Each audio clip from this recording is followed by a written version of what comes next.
Les récits du prophète Ibrahim alayhi salam partie 1. L'enfant qui refusait les idoles. Il y a très longtemps, dans une ancienne cité entourée de sable doré, vivait un jeune garçon nommé Ibrahim alayhi salam. Contrairement aux autres enfants, il aimait observer le monde avec beaucoup d'attention. La cité était remplie de temples et de statues.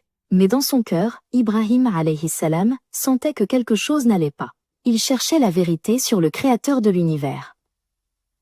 Le père d'Ibrahim alayhi salam s'appelait Azar. C'était un sculpteur très habile. Chaque jour, Azar taillait des blocs de pierre et de bois pour fabriquer des idoles. Les gens de la cité croyaient que ces statues étaient des dieux et les adoraient. Azar espérait que son fils deviendrait lui aussi un grand sculpteur pour continuer la tradition de leur peuple. Ibrahim, alayhi salam, regardait son père travailler avec curiosité. Il voyait les statues naître de la pierre, mais il remarquait aussi qu'elles ne pouvaient ni parler, ni bouger, ni même chasser les mouches qui se posaient sur elles. Comment des objets que nous fabriquons de nos propres mains peuvent-ils être nos protecteurs, se demandait-il souvent en silence. Un jour, Azar demanda à Ibrahim, alayhi salam, d'aller au marché pour vendre les idoles.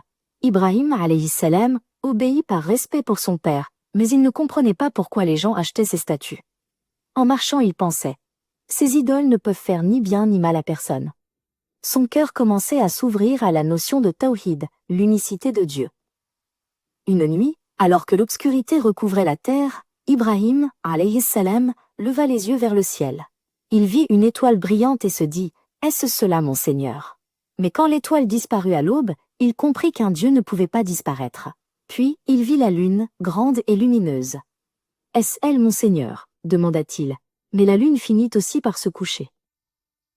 Le lendemain, le soleil se leva, immense et flamboyant.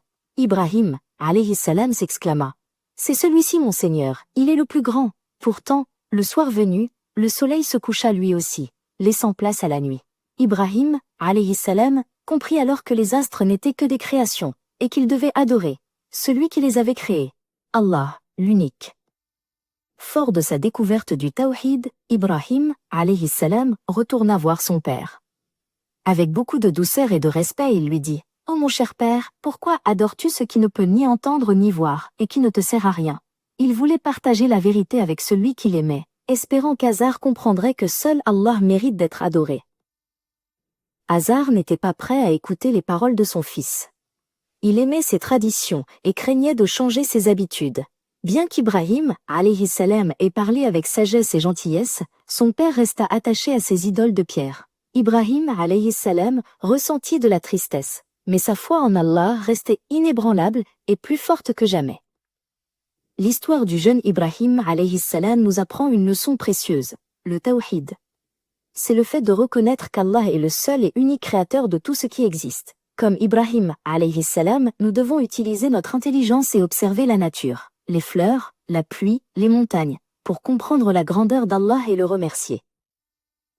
Ibrahim, alayhi salam, resta patient et continua de chercher la vérité. Il savait que le chemin vers Allah demande du courage, surtout quand on est le seul à croire. Ce n'était que le début de son voyage prophétique. Son cœur était désormais rempli de lumière, car il avait trouvé le véritable créateur des cieux et de la terre.